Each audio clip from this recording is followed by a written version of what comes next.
Jr.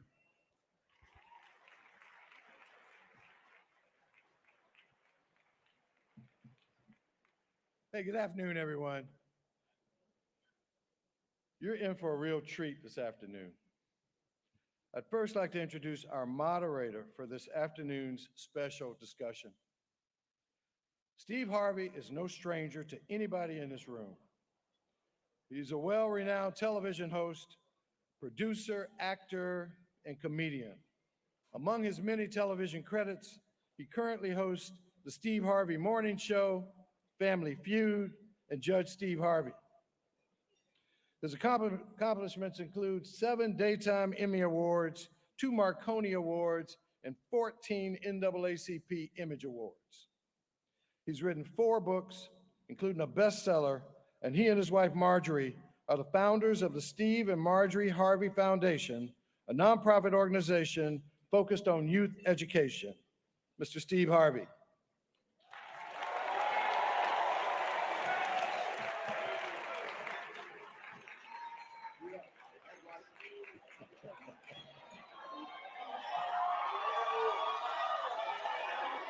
Yeah. Thank y'all. That was I know y'all got your cell phones in your hand, but a round of applause would be very much appreciated. Thank you very much. I don't know how God done got me in this position. I'm talking to presidents and all of that, so I'm glad to be here. Thank you for having me. Thank y'all for inviting me. I'm an honorary member of the 100, but I'm a dedicated Black man. I'm about the uplift and edification of Black people. Everything I do is for us. So in spite of what you may hear, that's the real truth about who I really am. So it's a great honor for me to be here. Thank you all for having me. I hope I do this right. They told me there was some kids in here, and I had to.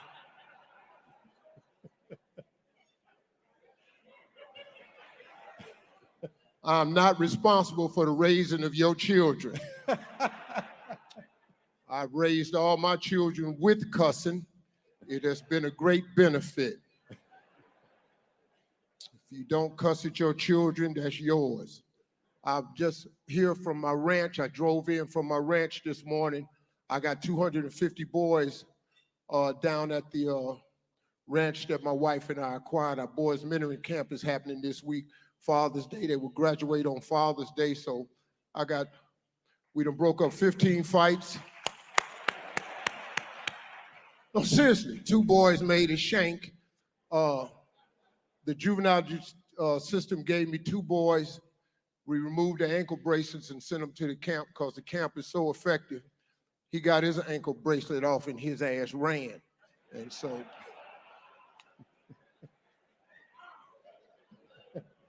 I got to go back and put his bracelet on because he don't want to stay. So I'm here, so thank you all for having me. All right. You want me to sit down, bro? Have a seat, please. Thank you, Mr. Harvey. Very much.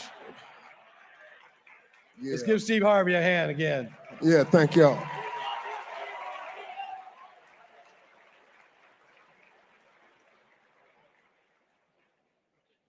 My next introduction gives me very special pleasure. I was fortunate to meet Madam Vice President during her initial stop on her economic opportunity tour.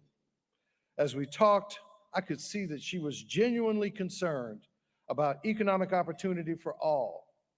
I shared how the 100 organization and I, as an individual citizen, have deep concerns regarding economic opportunity. The work Vice President Kamala Harris has delivered in this area carries a focus that is critical to my community, to my family, and to me, and to all of us here today. Improving the economic wealth gap that exists in our country is absolutely essential. And the Biden-Harris administration has made historic progress. Her focus on creating opportunities for the nation as a whole, and for African Americans in particular, resonated with me. I've seen her stand up and work to demystify how to do business with the government. This work creates a government that is not just for some, but for all. Her integrity and unwavering commitment, her approach and ability to view through an equitable lens and her absolute effectiveness are things I greatly admire. As a nation, we're all benefiting from this, whether we know it or not. Her commitment to creating opportunities has led to change for people in general, and it has delivered real economic impact in cities across the country, including Detroit, Milwaukee, and right here in Atlanta, and in all those cities, the 100 has shown up. And now it is my honor to introduce the first woman to be elected Vice President of the United States, Kamala Harris. Let's give her a round of applause.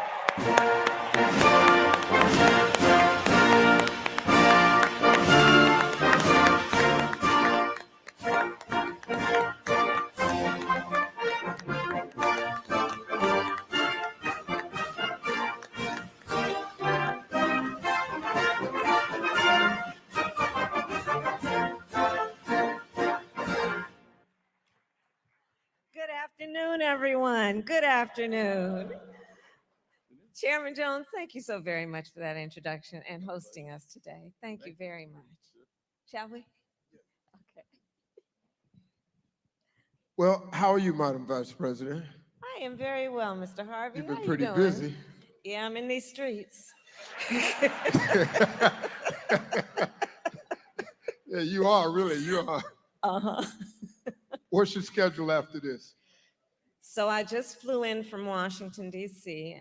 After I'd leave here, I go back to Air Force Two to go back to D.C., and then about 4 hours later, I get back on the plane to go to Switzerland to do a few meetings there regarding what's happening in Europe, and particularly what's happening with Ukraine. And then I will do those meetings and then come right back. Me and Marjorie going to Croatia Tuesday. That plane you on, can we use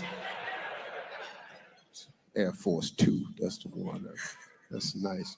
Hey, listen, let's get started, because this is important information. You and I have talked about this many times before on my show, and it's a lot of things you've been doing. This past fall, you had a Fight for Our Freedoms college tour. Yeah. And you talked to over 15,000 college students to expand upon all of the urgent issues that concerned us as a people.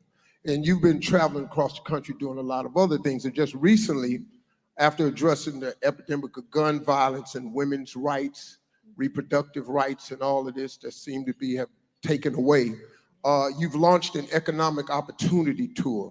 So tell us a little bit about this tour and why you launched it. So I'll start by talking about where we are right now. So this hotel, many may know, was referred to as the Hotel of Hope. This was the only hotel that allowed Dr. King to speak. And it was here in this very ballroom that Dr. King gave one of his last speeches. I think it was the last one in his Poor People's Campaign, talking about, of course, what he was on the verge of doing, which was to merge the civil rights movement which is, of course, a movement about justice, with the movement around economic justice. And it was shortly after he was here that he was assassinated. And so the symmetry of being here as the first Black Vice President of the United States to talk about the importance of growing economic opportunity for the community is something that I feel very strongly about. And so I'm doing this tour. Thank you. So I'm doing this tour mostly because I believe that for those of us who do the kind of work that our administration is doing, that President Biden and I are doing, in order for it to be real, it's got to hit the streets. And the only way that that will happen in a meaningful way is if the people are aware of what is available to them and then take advantage of that. So I wanted to come and speak to 100 Black men, to this organization, because I know who everyone here is. This is a room full of leaders of every age who can help get the word out about what we have made available, because it's so important people take advantage of what's available. So I'm doing this tour to, one, highlight the importance of speaking truth about the obstacles that have existed for access to capital for home ownership for Black folks, and what we are doing to actually deal with those obstacles in a way that we create opportunity. I'm going to talk a little bit about that in a minute. So for example, what we're doing around reduction of debt, debt forgiveness, what we are doing to address the racial wealth gap as it relates to a number of issues, including access to capital for our small businesses and entrepreneurs, what it means in terms of housing discrimination, and the work that we need to do and will continue to do to address those issues. And really the essence of this tour is born out of a belief that people need more than just what is necessary to get by. We want to get ahead. And we know that it is important that we have reduced Black unemployment to historic lows, but that's a baseline, which is that people have a job.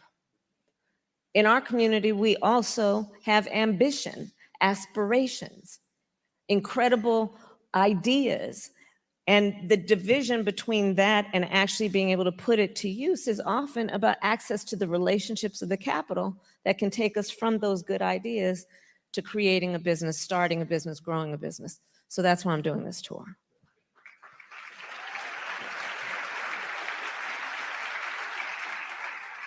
Well, let's talk about this capital for entrepreneurs and small businesses, because that's been a really important part of your mandate here as vice president. Yeah. But little do a lot of people know, you were doing this long before you even got to the White House. Mm-hmm.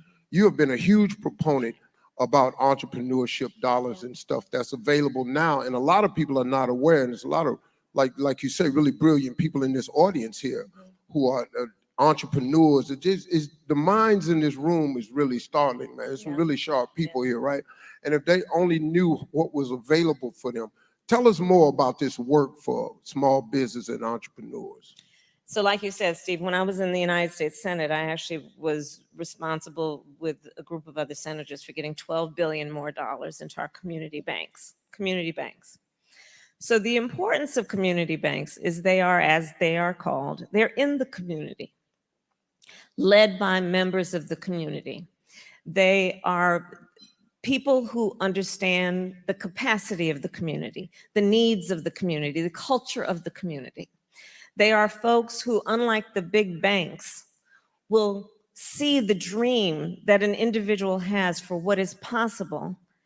And instead of rejecting that dream because maybe it's something they've not heard before, they will listen to it and then give folks advice, including financial literacy advice, helping people know how to run a payroll, how to deal with inventory in a way that they can start a business and sustain that business and grow that business. So the money that we are putting in community banks is intentional in that it is there that we believe there is going to be the greatest opportunity for folks in the community to actually do the work that is about entrepreneurship. Since I've been vice president, I also created what's called the Economic Opportunity Council, and I got the big banks and big tech companies to invest private equity into community banks. And we're on track to getting $3 billion more into community banks because of that partnership.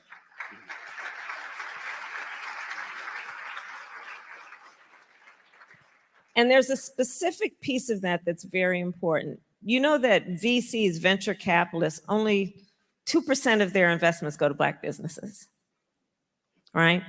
We also know that Black folks are 1/3, I think the number is 3 times less likely to apply for business loans.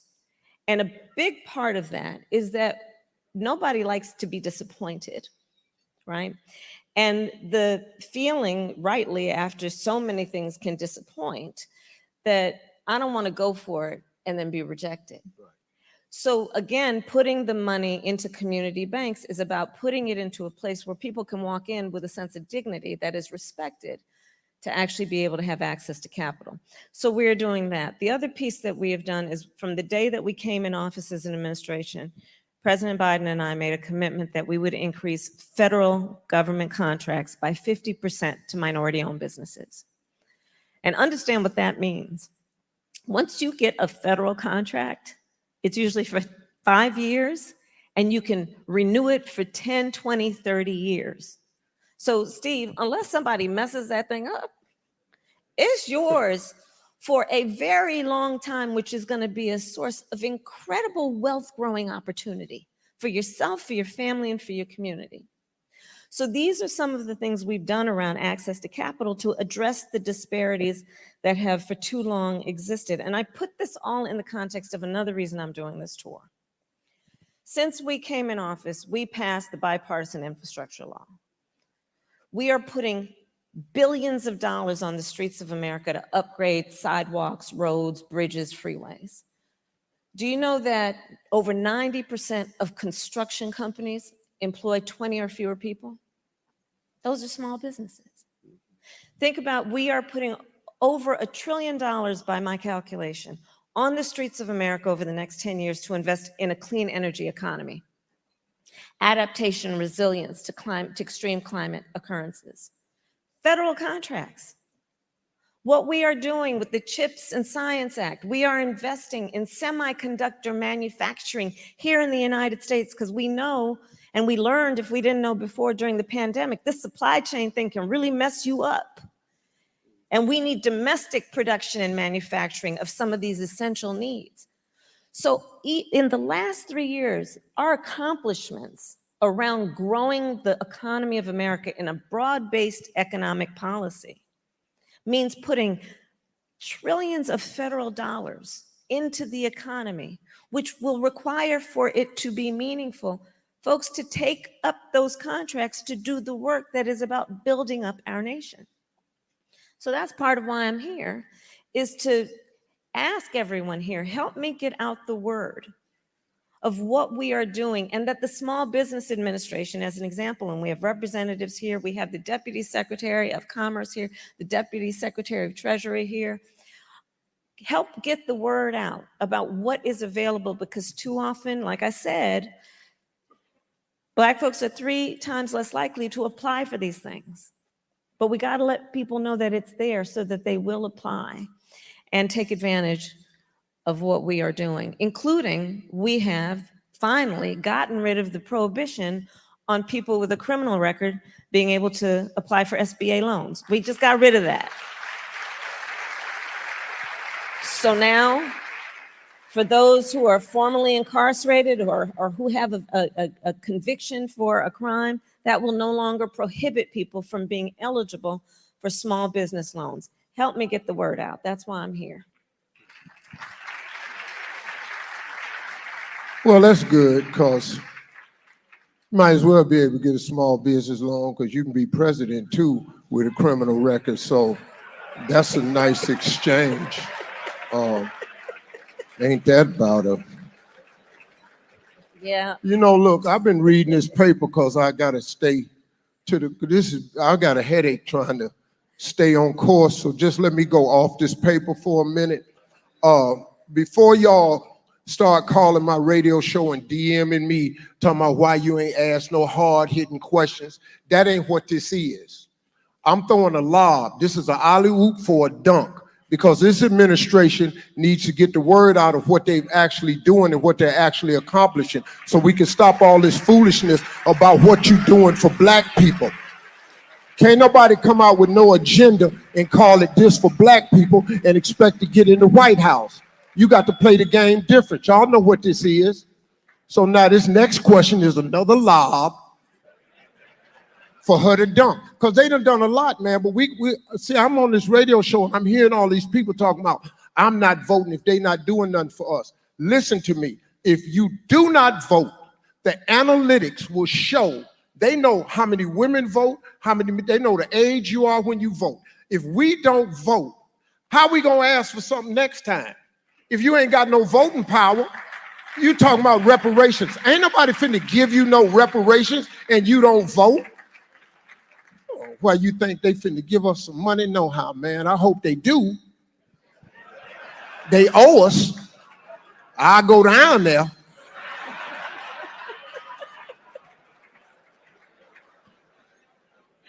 I'm sorry.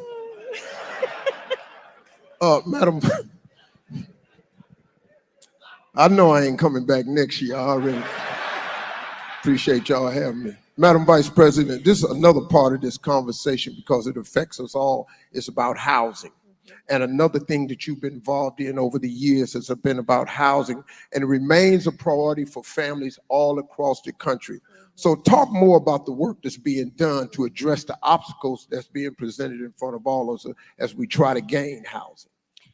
So you're right, Steve. I mean, back when I was Attorney General of California, I sued the 5 biggest banks of the country during the foreclosure crisis. And you'll remember that a lot of Black families were targeted with those promises of these loans, 0 payment down, and people ended up going bankrupt. So this is something I focused on for a long time. And here again, let's look at it through the context of obstacles and opportunities.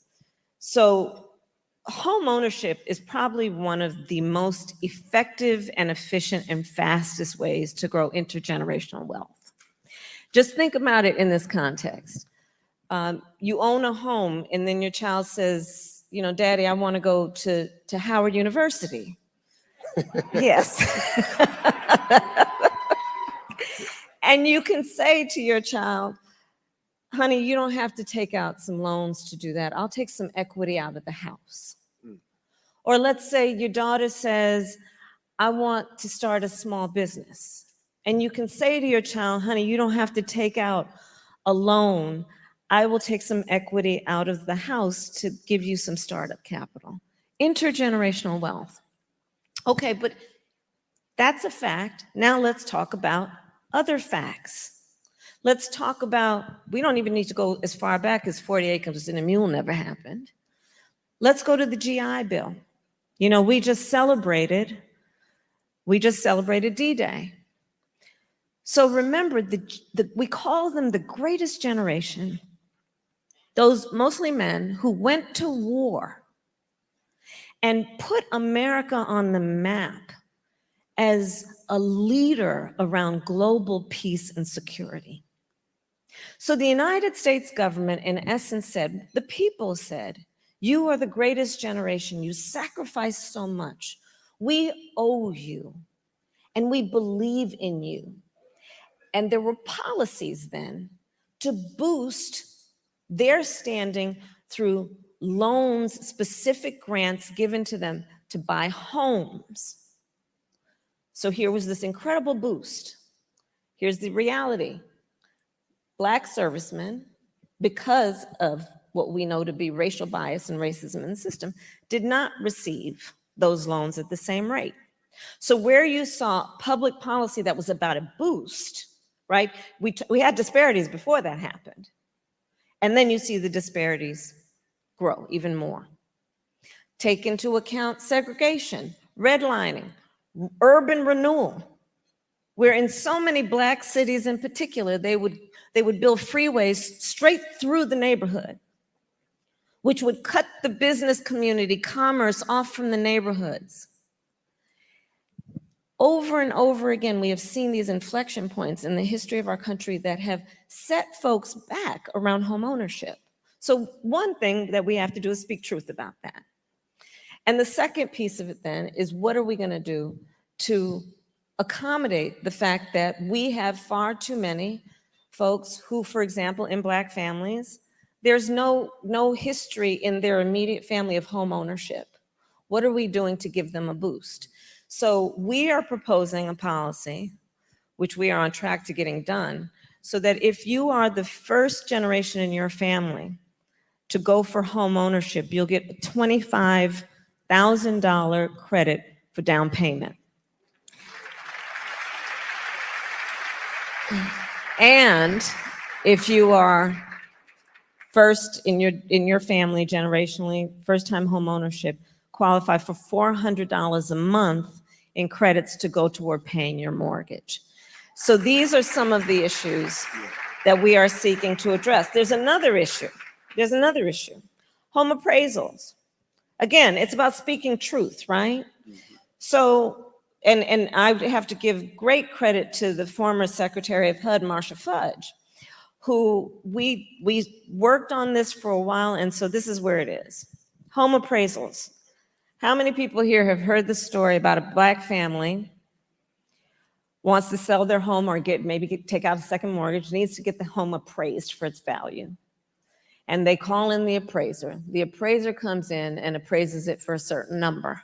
The family knows that's too low. So then they get in touch with some friends of the family who are white and say, why don't y'all come over with your family pictures?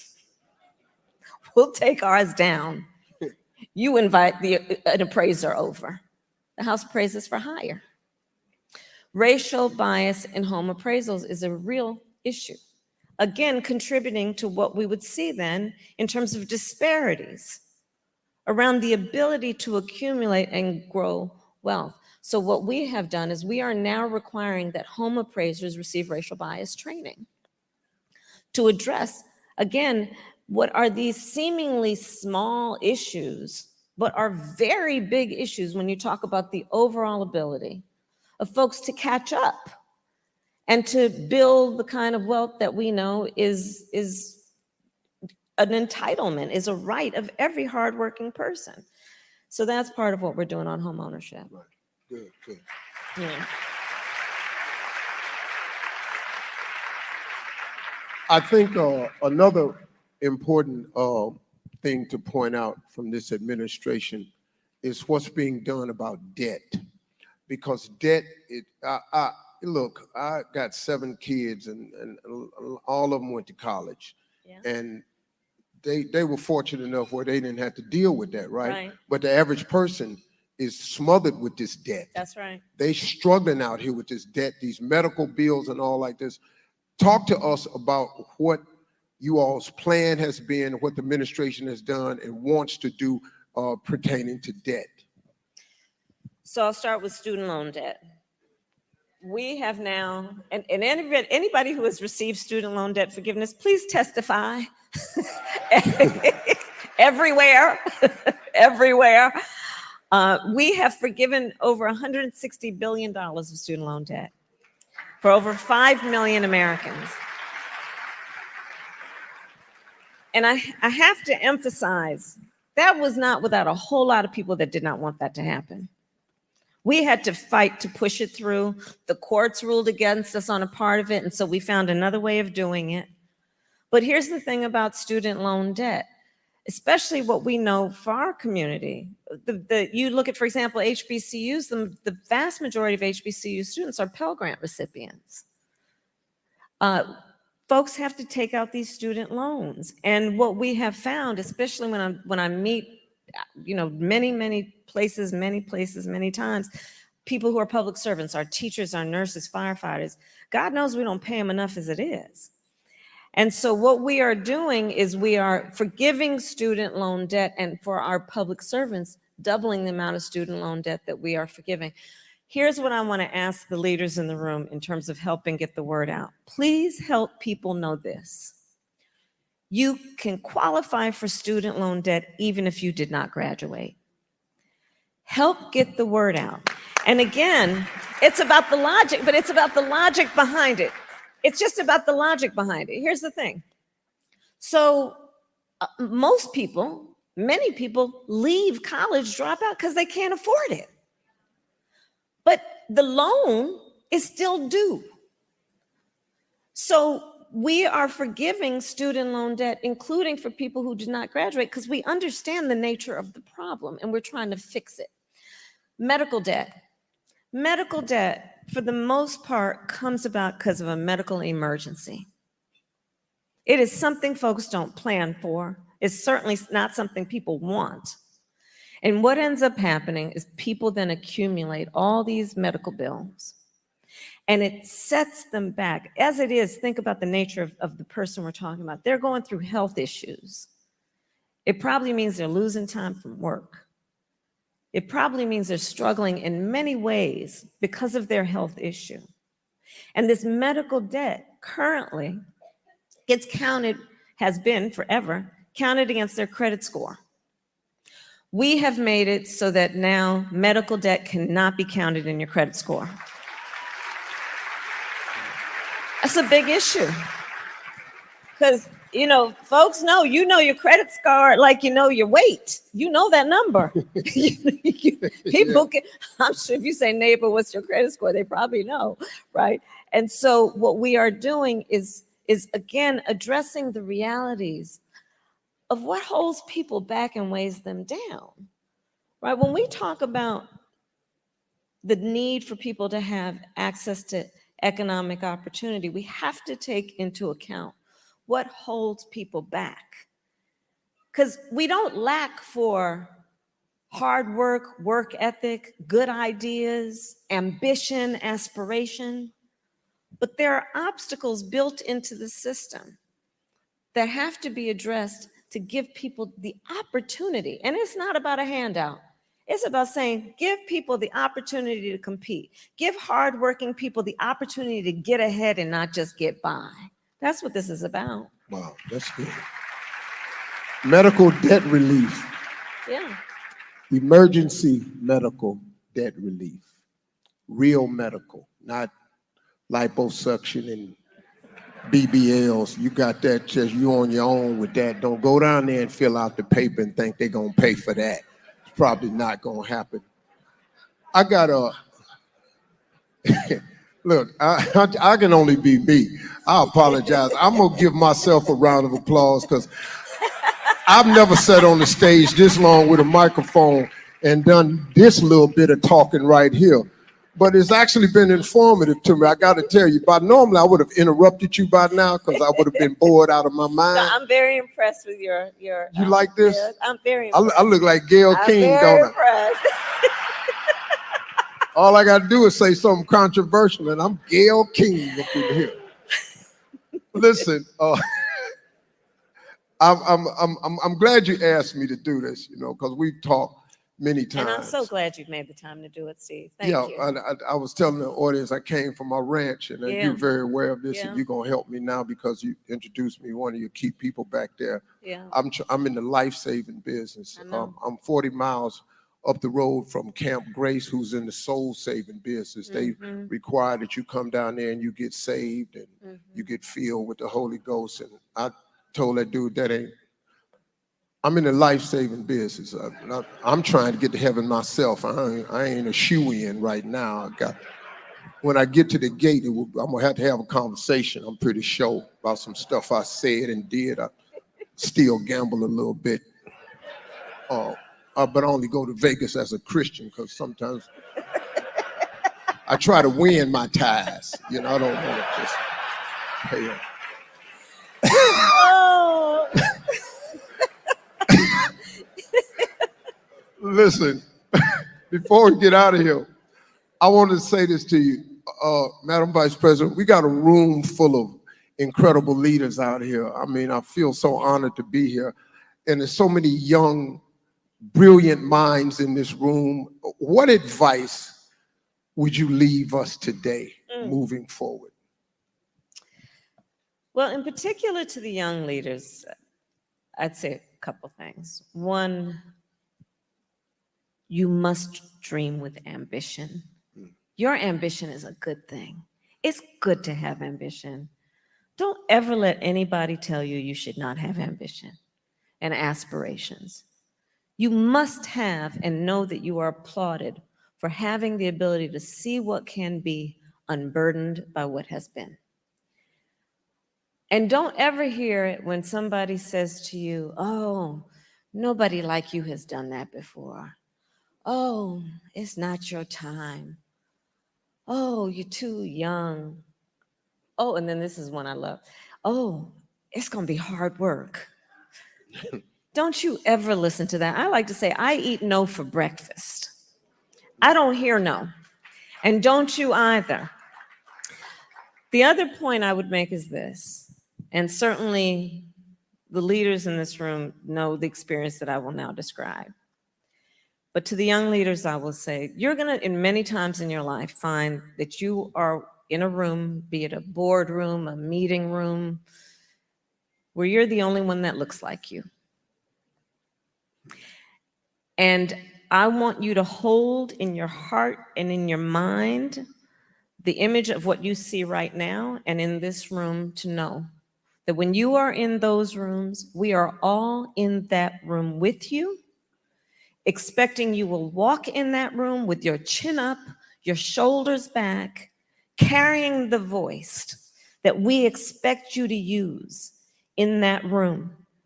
And know you are always applauded for being there. Don't ever let a circumstance or situation or person make you feel alone. We are all there with you, and that's the beauty of what 100 Black Men does as an organization. And so these are the things that you must remember in life, and you must always know how celebrated you are and how special you are and how much you have to give our country. We need you. To the young leaders, I started, Steve, as you said, a college tour last fall. I'm gonna tell you, I love Gen Z. I really do. Now I'm gonna say to the older adults, you know that if someone is 18 today, this is humbling. You know what year they were born? 2006. Deal with that. But think about Gen Z and our younger leaders. They've only known the climate crisis. They have actually coined a term, climate anxiety, to describe their concern about having children one day or owning a home for fear of what extreme weather might do to wipe it out. They witnessed the killing of George Floyd. They went through a pandemic and lost significant pieces of their education and socialization process. During the height of their reproductive years, the highest court in the land, the Court of Thurgood, just took a constitutional right from them so that our daughters will know fewer rights than their grandmothers. And I would ask them, Steve, everywhere I'd went, and it was always a packed room with an overflow room, I'd ask the students, the young leaders, raise your hand if at any point between kindergarten and 12th grade you had to endure an active shooter drill. And almost every hand went up. It was bone chilling. This one younger student said to me, yeah, on this subject, that's why I don't like going to fifth period. I said, why, baby? Why don't you want to go to fifth period? Because in that classroom, there's no closet to hide in. On some of the biggest issues facing our country today and up in November, when these young leaders start voting in their numbers, I see a sea change. Because they're not playing around. This is not intellectual. This is not academic for them. It's a lived experience. And so I say to the young leaders then with that point, you were born leaders. And if you're in this room, it's because you have chosen to be a leader, and just keep leading because we need you. We need you.